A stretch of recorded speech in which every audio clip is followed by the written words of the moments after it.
મારા હનુમાનજી દાદા ને આવી જબરી વાતો મારા ડભોડિયા હનુમાનની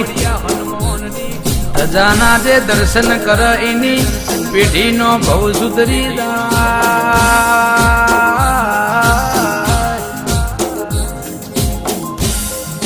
કે મારા કહાવાના ગોગાની પૂનમ ભરના પેઢીએ દીકરો ના હોય દીકરો મારો ગોગો આલ્યા જાણા ડોક્ટર થાકી જાય વિકે વિજ્ઞાન નું કામ પૂરું થાય તો અહીં મારા ગોગાનું પત્તું ચાલુ થાય છે મારી ચોટીલાની ચામુંડ માગો એ ના હાલ તો ન દેરો ના કહેવાય ગઢ ચોટીલો ડુંગરો ગોળાયો